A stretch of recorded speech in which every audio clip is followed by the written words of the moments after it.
Hello students, I hope last lecture તમે લોકોએ બહુ ધ્યાનથી સાંભળો.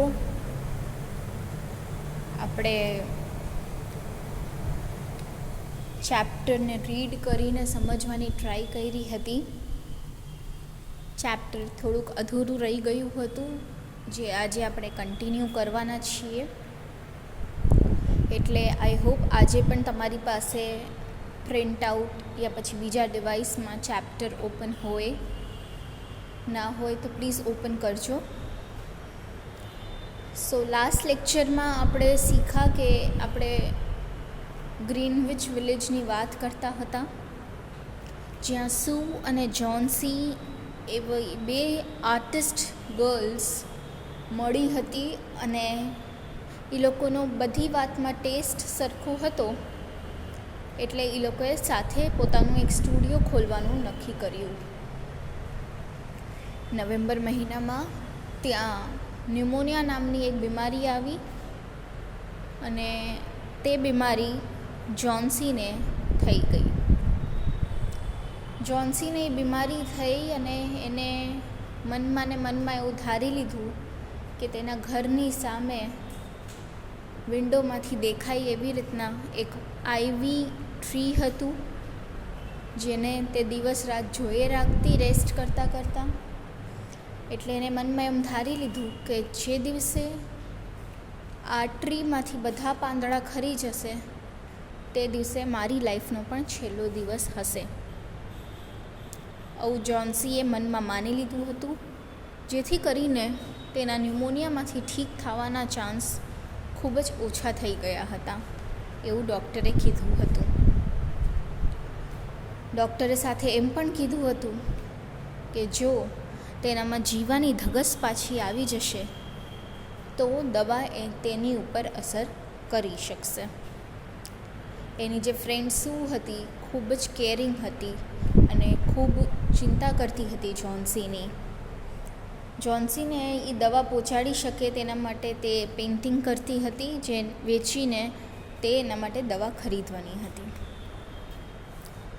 સુને જ્યારે ખબર પડે છે કે જોન્સી આવું વિચારે છે કે જે દિવસે આઈવી ટ્રીના બધા પાંદડા ખરી જશે તે દિવસ મારા જીવનનો પણ છેલ્લો દિવસ હશે, સાંભળીને સુ ખૂબ જ ગુસ્સે થાય છે અને તેને સમજાવે છે કે એવું કંઈ હોય નહીં, તું ખોટા વિચાર કર નહીં. પણ જોન્સી માનવા તૈયાર થતી નથી.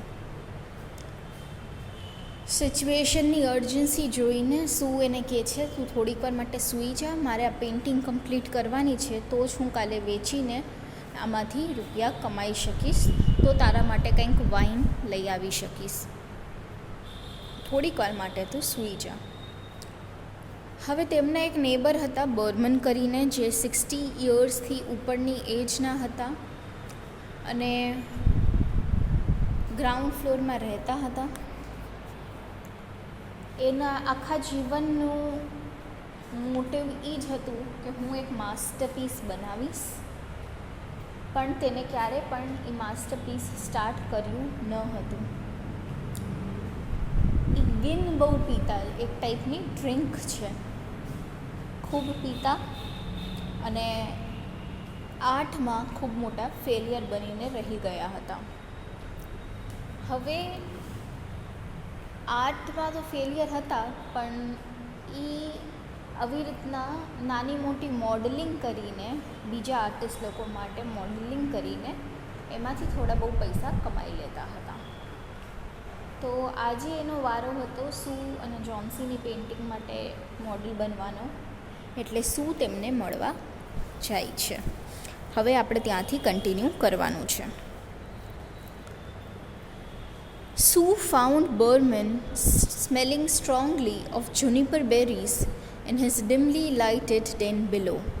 Den એટલે ઘર અને juniper berries એટલે જેનાથી ગિન બને છે, જે મિસ્ટર બર્મન ખૂબ પીધે રાખે છે. જે ડ્રિંક એ જુનિપર બેરીઝમાંથી જ બને છે, એટલે એ કહે છે કે જુનિપર બેરીઝની એમાંથી સ્મેલ આવતી હતી. In one corner was a blank canvas on an easel that had been waiting there for 25 years to receive the first line of the masterpiece. She told him of Johnson's fancy and how she feared she would, indeed, light and fragile as a leaf herself, float away when her slight hold upon the world grew weaker. એટલે સૂને બર્મન મળે છે ત્યારે એ juniper બેરીઝની smell આવતી હોય છે તેનામાંથી, અને એ પોતાના ડેનમાં એટલે કે પોતાના ઘરમાં નીચે મળે છે. ત્યાં બહુ લાઇટ હોતી નથી એટલે ડિમલી લાઇટેડ કીધું છે.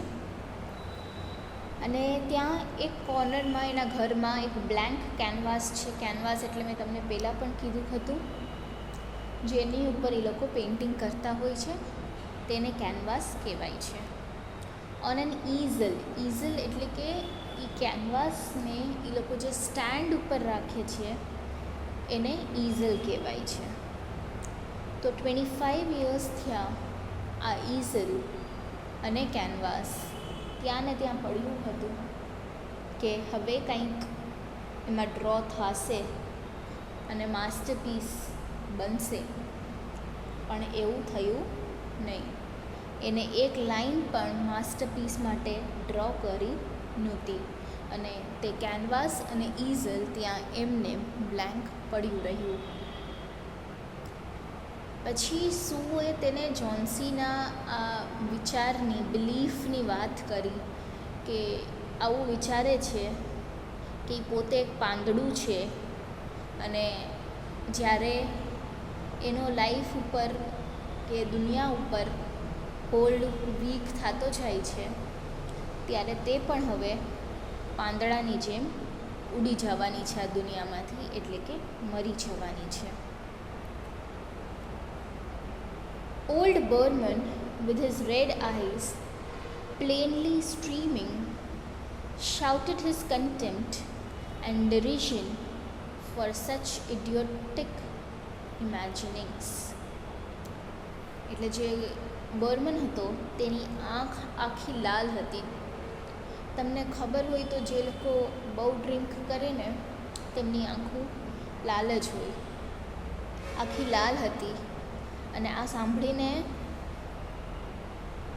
આવા સ્ટુપિડ વિચાર પણ કોઈના હોઈ શકે એવું સાંભળીને ચિલ્લાવા લાગ્યો. "Was," he cried, "is the people in the world made their foolishness to die because leaves they drop off from a confounded vine? I have not heard of such a thing. No, I will not boast as a model for your fool helmet dunderhead. Why do you allow that silly pussiness to come in the brain of her? Ah, that poor little Miss Yancey." આવી જ રીતના બર્મન સૂની સાથે વાત કરે છે. એટલે મેં એવા એક્સેન્ટમાં વાંચ્યું એવું કંઈ નથી, પણ ત્યારે બર્મન જે હોય છે એ ડ્રંક હોય છે અને એટલે એની લેંગ્વેજ થોડી હલબલાતી હોય ને ડ્રંક લોકોની. એટલે બર્મન આવી રીતના સૂની સાથે વાત કરે છે કે આ દુનિયામાં આવા પણ લોકો છે જે આટલી સ્ટુપિડ વાતોમાં બિલીવ કરતા હોય કે પાંદડા ખરી જશે તો હું મરી જઈશ. પાંદડાની સાથે પોતાના જીવનો લેવા દેવાની વાત ક્યાં આવી ગઈ?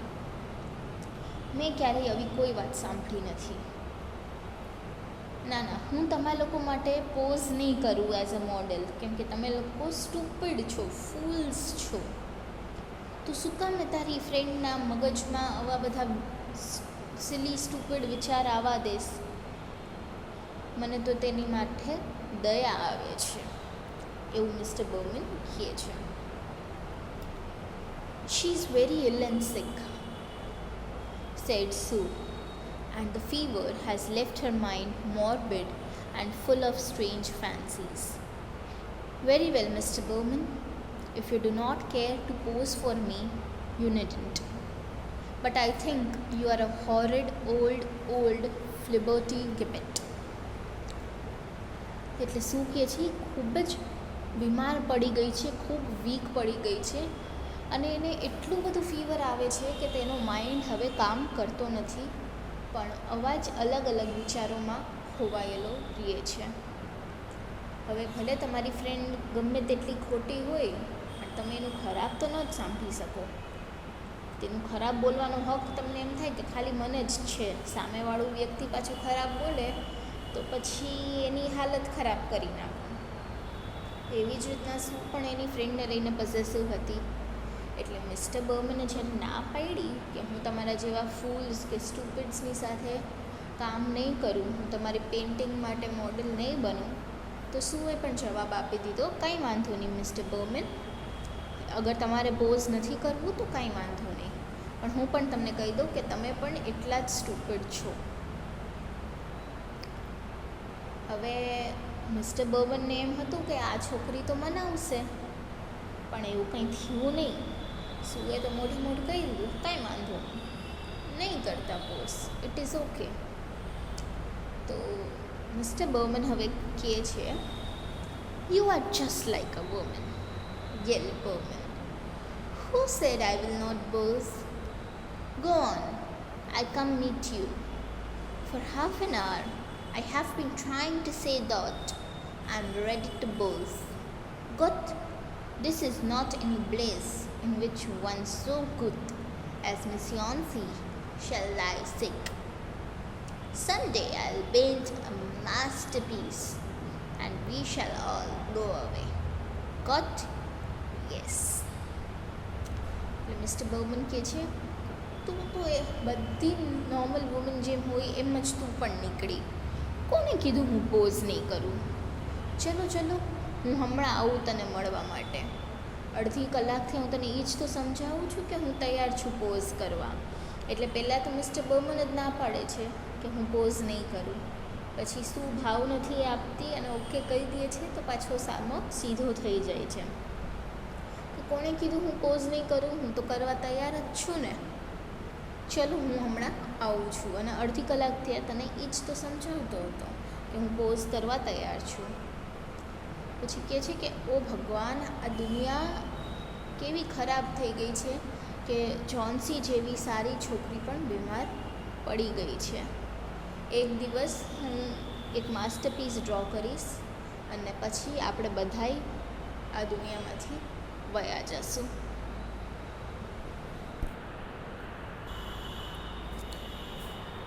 Chauncey was sleeping when they went upstairs. Sue pulled the shade down to the windowsill and motioned Berman into the other room. In there, they peered out the window fearfully at the ivy vine. Then they looked at each other for a moment without speaking. A persistent cold rain was falling, mingled with snow. Berman, in his old blue shirt, took his seat as the hermit miner on an upturned kettle for a rock. હવે તે લોકો જ્યારે ઉપર સુ અને જોન્સીના ઘરે જાય છે ત્યારે જોવે છે કે જોન્સી સૂતી હતી. એટલે વિન્ડોની શેડ એટલે કે પડદો નીચો કરીને બર્મનને સુ બીજા રૂમમાં લઈ જાય છે અને ત્યાંથી બીજા રૂમના વિન્ડોથી એ લોકો આઈવી વાઇન સામું જોવે છે. આઈવી વાઇન સામું જોઈને પછી એકાબીજાની સામું જોવે છે અને કાંઈ બોલતા નથી. એટલે આપણને સમજાય છે કે ટેન્શનવાળો માહોલ થઈ ગયો છે, એટલે કે બહુ ઝાઝા પાંદડા વધ્યા નથી.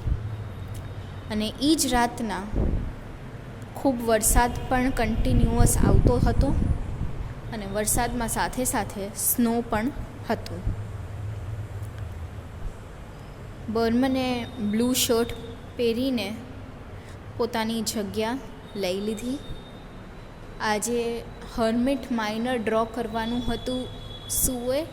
હર્મિટ માઇનર એટલે એક એવો માણસ જે રિલિજિયસ પર્પઝથી સાવ એકલો રહેતો હોય અને એને એક રોક ઉપર બેઠેલો દેખાડવો તો એવી પેઇન્ટિંગ કરવી હતી. પણ રોક ત્યાં અવેલેબલ ત્યારે નહોતું, એટલે એને એક કેટલ ઊંધું કરીને એની ઉપર બર્મનને બેસાડ્યો હતો અને એવી પેઇન્ટિંગ ડ્રો કરવાની હતી સૂ. એટલે શું કહે છે કે બર્મને પોતાનો પોઝ લઈ લીધો. When Sue awoke from an hour's sleep the next morning, she found Johnsy with dull wide open eyes staring at the drawn green shade. પછી જ્યારે બીજી સવારે સૂ જાગી ત્યારે તે જોવે છે કે જોન્સી તો ઓલરેડી જાગી ગઈ છે અને પડદો જે રાતના સૂ લગાડીને ગઈ હતી તેની સામું જ જોયે રાખે છે. આંખ એકદમ મોટી છે અને રાહ જોવે છે કે આ પડદો ક્યારે ખુલશે અને ક્યારે હું આઈવી વાઇન જોઈ શકીશ. Put it up. I want to see, she ordered in a whisper. Verily, Sue obeyed. હવે જોન્સી કહે છે કે આ પડદો પ્લીઝ ઊંચો કર, મારે જોવું છે. સૂને ખબર હતી કે રિઝલ્ટ શું હશે અગર પડદો ઊંચો કરશે તો, પણ એ પોતાની ફ્રેન્ડને ક્યાર સુધી ખોટું બોલી શકત અને ક્યાર સુધી મનાવી શકત. બહુ લાંબો ટાઈમ ચાલત નહીં અને આઈવી વાઇન જોયા વગર જોન્સીની તબિયત એમનેમ પણ વધારે ખરાબ થઈ જાત. એટલે શું એક એવી ફ્રેન્ડ પણ છે જે રિયાલિટી પોતાની ફ્રેન્ડ જોન્સીથી છુપાવવા માંગતી ન હતી, એટલે તેને પડદો ઊંચો કરી દીધો. But lo, after the beating rain and fierce gusts of wind that had endured through the livelong night, there yet stood out against the brick wall one ivy leaf. It was the last on the vine, still dark green near its stem, but with its serrated edges tinted with the yellow of dissolution and decay. It hung bravely from a branch some 20 feet above the ground. પડદો ઊંચો કર્યો તો આ લોકો શું જોવે છે કે રાતના આટલો વરસાદ અને આટલા જોરદાર પવન હોવા છતાં પણ, આખી રાત જે વરસાદ અને પવન રહ્યો હતો છતાં પણ એ આઈવીમાં એક છેલ્લું પાંદડું વધી ગયું છે. એ છેલ્લું હતું, હજી એવું જ ડાર્ક ગ્રીન કલરનું હતું સ્ટેમની બાજુમાં અને એના જે એજીસ હતા એ યલો કલરના હતા. એ બ્રાન્ચમાં લાગેલું હતું અને એવું દેખાતું હતું અને ગ્રાઉન્ડથી 20 ફીટ ઉપરની હાઇટમાં એ પાંદડું હતું. It is the last one, said Johnsy. I thought it would surely fall during the night. I heard the wind. It will fall today and I shall die at the same time. જોન્સી કહે છે આ છેલ્લું છે હવે વધેલું. મને એમ જ હતું કે આ પણ ગઈકાલે ખરી ગયું હશે. મને વિન્ડનો અવાજ આવતો હતો, પણ હવે તે આજે પડી જશે અને એ જ ટાઈમે હું પણ મરી જઈશ.